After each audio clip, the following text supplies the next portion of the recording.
बहुत समय पहले प्राचीन भारत में विक्रमगढ़ नाम का एक राज्य था, जिस पर अत्यंत क्रूर और निर्दयी राजा विकराल सिंह का राज्य था। राजा हर दिन एक नई लड़की से विवाह करता और दूसरे ही दिन अपनी उस नव विवाहिता पत्नी को फांसी पर लटका देता। राजा के इन कठोर और क्रूर फैसलों से उसकी सारी प्रजा बहुत दुखी थी। राजा के मंत्री और दरबारी भी उससे बहुत दुखी थे, पर उनकी इतनी मजाल नहीं थी कि वो राजा के सामने अपनी नाराजगी जाहिर कर पाते या उसे समझाने का प्रयास करते। पूरे राज्य में एक अजीब से भय के माहौल के साथ एक सन्नाटा पसरा रहता। राज्य के लोग जानते थे तो बस इतना कि राजा हर दिन एक नई लड़की से शादी करता है और अगली सुबह उसे मौत के घाट उतार देता है। पर वो ऐसा क्यों करता है, इसके पीछे के कारण को कोई नहीं जानता था। राज्य के दक्षिणी छोर पर घने जंगलों के बीच एक बूढ़ा जादूगर अपनी बेटी सुदक्षिणा के साथ रहता था। वो राजा के कृत्यों से भली भांति परिचित था, इसलिए समय रहते वो नगर को छोड़कर बाहर जंगल में रहने लगा। उसकी बेटी सुदक्षिणा अत्यंत सुंदर, अक्लमंद और साफ हृदय वाली लड़की थी। वह अपने पिता के पास आने वाले हर व्यक्ति की मदद करती थी। अगर कोई बीमार आता तो वह औषधियां बनाकर उसे ठीक कर देती।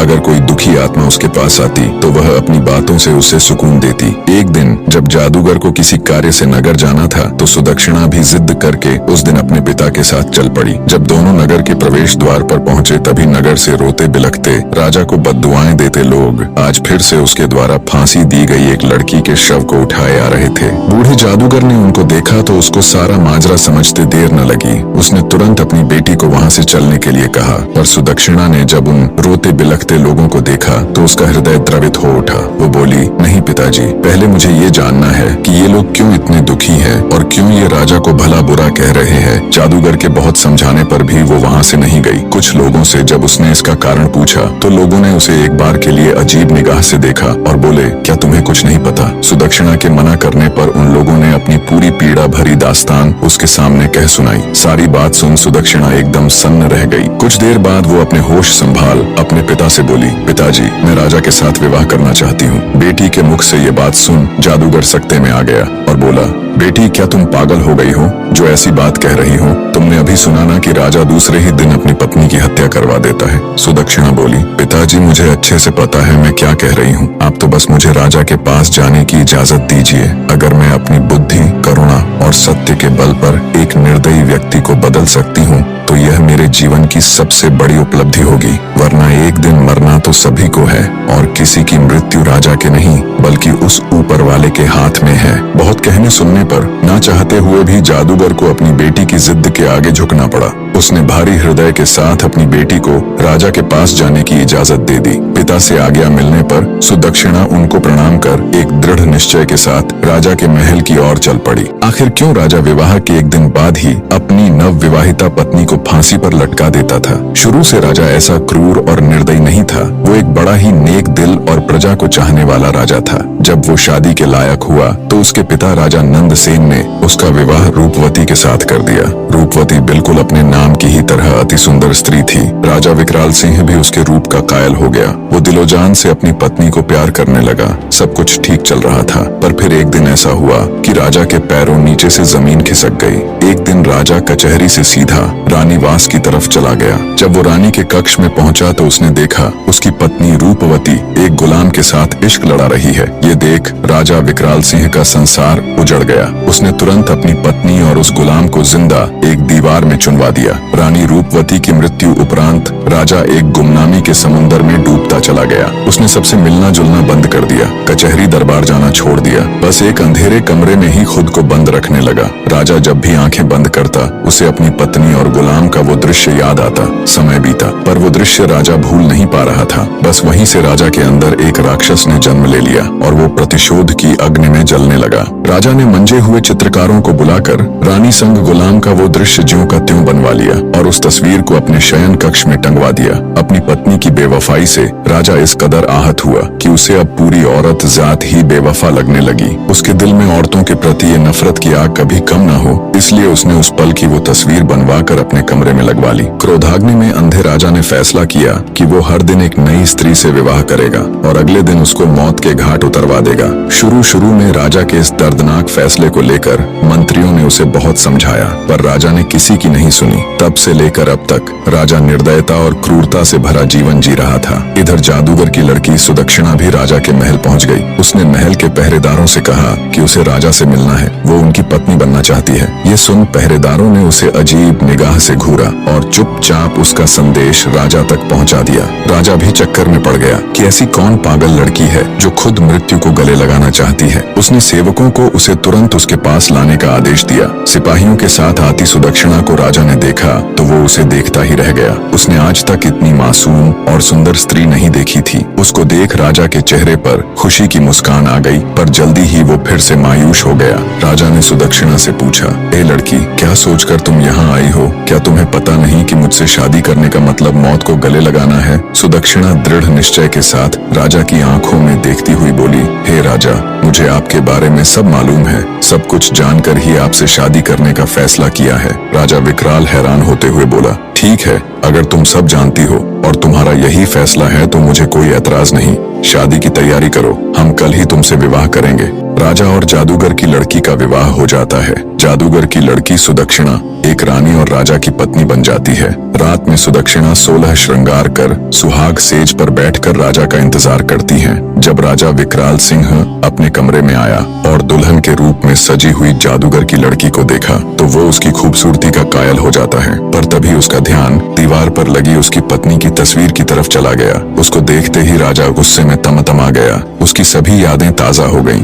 राजा को औरतों की बेवफाई याद आ जाती है, पर राजा के दिल के एक कोने में सुदक्षिणा के साहस, उसकी सादगी और रूप को देखते हुए उसके लिए एक अलग ही जगह या कहे इज्जत बन गई थी। राजा ने गुस्से से सुदक्षिणा से कहा, तुमने यह बेवकूफी वाली हरकत क्यों की, ये जानते हुए भी कि कल सुबह तुम्हें हम कत्ल करवा देंगे? नवविवाहिता रानी बड़े ही शिष्टाचार और आदर के साथ बोली, मेरे स्वामी, ये फैसला तो उस ऊपर वाले ने किया है और उसका फैसला मुझे हर हाल में मंजूर है। राजा बोला, सुबह तुम्हारे साथ क्या होगा ये जानते हुए भी? रानी सुदक्षिणा बोली, महाराज, मैं अच्छी तरह जानती हूँ कि सुबह होते ही आप मुझे मरवा देंगे, लेकिन उससे पहले मेरे पास आज की पूरी रात है और मोहब्बत की खुशी को लंबाई से नहीं नापा जाता बल्कि उसकी गहराई देखी जाती है। राजा बोला, तुम्हारी इन दिल फरेब बातों का मेरे ऊपर कोई असर नहीं पड़ने वाला। रानी सुदक्षिणा बड़े स्नेह और मर्यादा के साथ बोली, हे स्वामी, मैं एक रात के लिए ही सही पर आपकी पत्नी तो हूँ, इस नाते इस रात पर मेरा पूरा हक है। सुबह जो आपको करना है आप कर लीजिए। बोली, महाराज, पर अभी के लिए अपने इस गुस्से को त्याग दीजिए और थोड़े शांत हो जाएं। रानी सुदक्षिणा की बात सुन राजा का क्रोध ठंडा पड़ जाता है और वो आराम से कमरे में रखी एक कुर्सी पर बैठ जाता है। रानी सुदक्षिणा बोली, महाराज, आज की रात आपका दिल बहलाने के लिए मैं आपको क्या सुनाऊं? कोई किस्सा सुनाऊं, कोई शेर और शायरी सुनाऊं या फिर कोई गाना सुनाऊं? राजा बोला, तुम मेरी एक रात की पत्नी हो और इस रात पर तुम्हारा पूरा हक है। चलो तुम कोई किस्सा सुना दो। रानी बड़े अदब से राजा को जी महाराज कह एक किस्सा सुनाना शुरू कर देती है। एक व्यापारी था, उसकी बीवी, एक जवान बेटी और 2 छोटे बेटे थे। बेटी जवान होने के कारण व्यापारी को दिन रात उसके विवाह की चिंता खाई जाती। वो पैसे जोड़कर धूमधाम से अपनी बेटी का विवाह करना चाहता था। एक बार उसे व्यापार के लिए परदेश जाना था। सफर लंबा था। वह अपने घर वालों से कुछ दिन में आने की कह चला जाता है। जाते हुए उसकी बेटी उसे खजूर देती है और कहती है, बाबा, सफर लंबा है, भूख लगे तो रास्ते में खा लेना। बेटी के दिए खजूर को लेकर व्यापारी परदेश के लिए निकल पड़ता है। लंबा रास्ता और तेज धूप के कारण वो चलते चलते थक जाता है। तभी उसे रास्ते में एक कुआं नजर आता है। सोचा क्यों न थोड़ी देर यहीं सुस्ता लूं, आराम से बैठकर खजूर खा लूंगा और शीतल जल ग्रहण कर लूंगा, फिर आराम से परदेश के लिए निकलूंगा। इसी सोच के साथ वो कुएं के किनारे बैठकर आराम से खजूर खाने लग जाता है। खजूर खाते खाते उसके हाथ से एक खजूर कुएं में गिर जाता है। खजूर जैसे ही पानी में गिरता है, कुएं का बिल्कुल साफ और निर्मल पानी एकदम से खून में बदल जाता है और तभी कुएं के अंदर से गुस्से से भरा एक दैत्य निकल कर आता है। राक्षस की आंखें लाल थीं और उसके हाथों में धार धार तलवार थी। ये सब देख व्यापारी की सिट्टी पिट्टी गुम हो जाती है। मारे भय के वो थर थर कांपने लगता है। दैत्य गुस्से से उस व्यापारी से कहता है, मैं तुम्हें छोड़ूंगा नहीं, अपनी तलवार से तुम्हारे टुकड़े टुकड़े कर दूंगा। व्यापारी पहले ही डरा हुआ था। ये बात सुन वो भय से कांपने लग जाता है और कहता है, हे दैत्य, मैंने तुम्हारा क्या बिगाड़ा है? तुम मुझे क्यों मारना चाहते हो? दैत्य बोला, ए आदमजात, तुमने जो खजूर कुएं में फेंका वो मेरे मासूम बच्चे की हलक में जाकर फंस गया, जिससे उसकी मृत्यु हो गई। व्यापारी बोला, माफ करे दैत्यराज, मुझे आपका बेटा कहीं नजर नहीं आया और वो खजूर मुझसे गलती से कुएं में गिर गया। दानव गुस्से से बोला, हम राक्षस तुम आदमियों को नजर नहीं आते, तुम्हें खजूर खाते हुए एहतियात बरतनी चाहिए थी। अब तुम्हारी मृत्यु निश्चित है, नादानी में हो या जानबूझकर, गुनाह तो गुनाह होता है। अब मैं तुम्हारे टुकड़े कर अपने बेटे की मृत्यु का बदला लूंगा, खून के बदले खून, यही इंसाफ है। आखिर व्यापारी बेचारा मजबूर होकर बोला, हे राक्षस राज, अगर मुझे मारने से तेरा बदला पूरा हो जाएगा तो मुझे मंजूर है, पर मेरी एक शर्त है। राक्षस बोला, कैसी शर्त? व्यापारी भारी हृदय के साथ बोला, मेरे ऊपर अभी बहुत सी जिम्मेदारियां हैं, मैंने लोगों से कर्ज ले रखा है, वो कर्ज अदा करना है और अपनी जवान बेटी की शादी करनी है। एक बार ये जिम्मेदारियां पूरी कर दूं, उसके बाद मैं खुद तुम्हारे पास आ जाऊंगा, फिर तुम बेशक अपना बदला पूरा कर लेना। ये सुन राक्षस सोच में पड़ जाता है। इतनी कहानी कहते कहते सवेरा हो जाता है और रानी किस्सा सुनाना बंद कर देती है। राजा बोला, तुम चुप क्यों हो गई? मुझे बताओ कि राक्षस ने व्यापारी को मार दिया या फिर उसे उसके कहे अनुसार कुछ समय की मोहलत दे दी?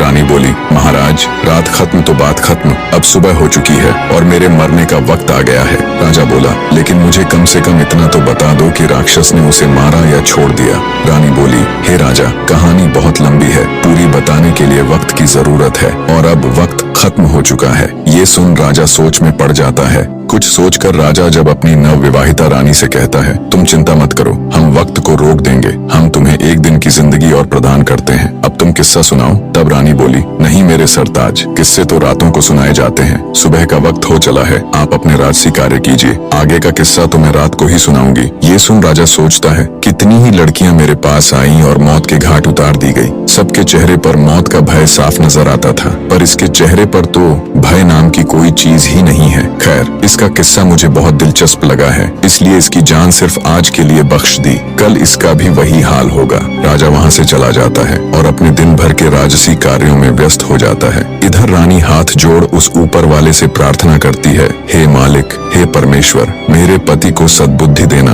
उसके इन पाप कृत्य को क्षमा करना और उसे सही रास्ता दिखाना प्रभु। शाम का वक्त हो जाता है। राजा बेसब्री के साथ कमरे में आता है और कहता है, रानी अब जल्दी से किस्सा सुनाना शुरू कीजिए। राजा की बेसब्री देख रानी कहती है, थोड़ा सब्र रखो महाराज, मैं आपके लिए खाना लगा देती हूँ, पहले भोजन ग्रहण कर लीजिए, फिर मैं आगे का किस्सा सुनाना प्रारंभ कर दूंगी। और राजा को खाना परोस देती है। राजा बोला, ये तो नौकरों के काम है, तुम ये क्यों कर रही हो? रानी बड़े प्यार से बोली, नहीं मेरे स्वामी, यह एक पत्नी का कर्तव्य होता है कि वो अपने पति का ख्याल रखे। राजा बोला, तुम्हें कौन सा मेरे साथ पूरा जीवन व्यतीत करना है, और वैसे भी आज की रात के बाद तो ये काम नौकरों ने ही करने हैं। रानी बोली, हे स्वामी, आज की रात ही सही, पर आपकी सेवा करने का मौका तो मिला, मरते समय सुकून से मर सकूंगी, जितना भी समय मिला अपने पति की सेवा तो की। ये सुनकर राजा के दिल को बहुत सुकून मिला, लेकिन तभी उसको अपनी बीवी की बेवफाई याद आ गई। राजा गुस्से से बोला, ये फालतू की बातें मुझसे न करो और जल्दी से किस्सा सुनाना शुरू करो। राजा की बात सुन रानी किस्सा सुनाना शुरू कर देती है। व्यापारी की बात सुन थोड़ी देर विचार कर दैत्य बोला,